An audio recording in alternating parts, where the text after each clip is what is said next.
Hey there, in this video I'm going to show you how you can monitor any particular variable as a percentage of the surface area. So for example here we've got this simple T-junction and I've got a hot flow coming in through the top here, and you can see it's a much higher temperature here. Now in some cases it's useful for me to measure how much of the total surface either falls into a particular range or let's say is above or below a certain range.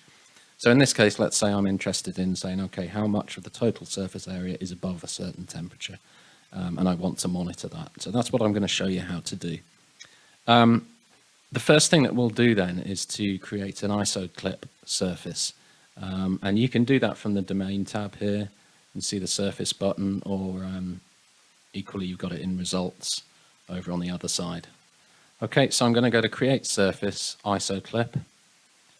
Brings up the clip panel, so give it a name. I'll call it temperature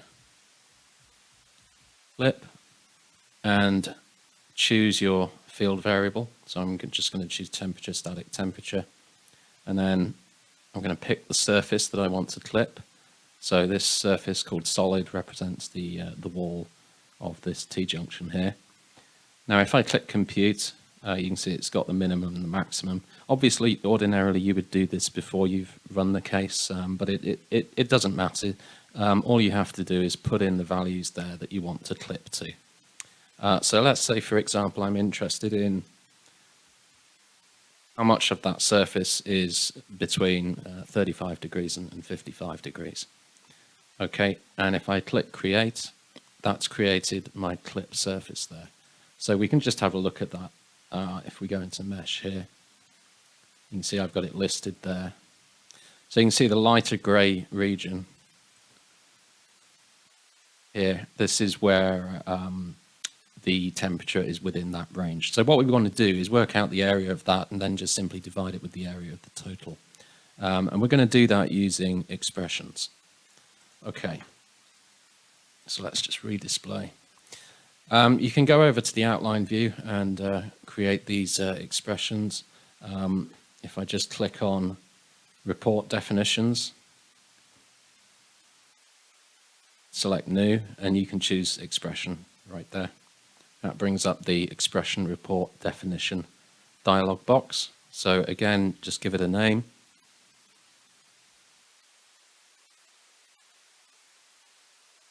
Okay, and then we can go and put in a simple expression. So what I'm going to do, I'm going to pick the function, and I can choose area from the reduction menu here, and it's asking for a location, so I can just drop down locations, choose boundary zones surfaces, and I can just pick my clip surface first of all. Okay, and then we just need to tidy up the syntax here. Don't need those, and I'm just dividing that by the total area. So again, I'm going to go to functions, area, choose my location, and this time it's that surface called solid. Okay, let's just tidy up the syntax again, and if I leave it like that and refresh, you can see that it's just telling me, okay, almost 25% of the surface is within the range of temperatures that I specified. And obviously, if you want to change that into a percent, we can just do this, and you've got it as an absolute percentage. Okay, so once you've done that, you can choose to have the report write out a file, or maybe you just want to get a visual plot of it. I think that's what we'll do in this example, so we'll leave that checked. And then if you initialize your solution, start to run it. Okay, so that's our plot, and that's telling us the percentage area between 35 degrees and 55 degrees. Obviously, this is a steady state solution, so we're just seeing the solution develop here, but equally it would apply quite well to a transient solution where perhaps you're monitoring the increase and decrease of that particular range that you're monitoring.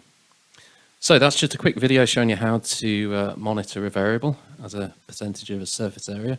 I hope you found it useful. Thanks for watching.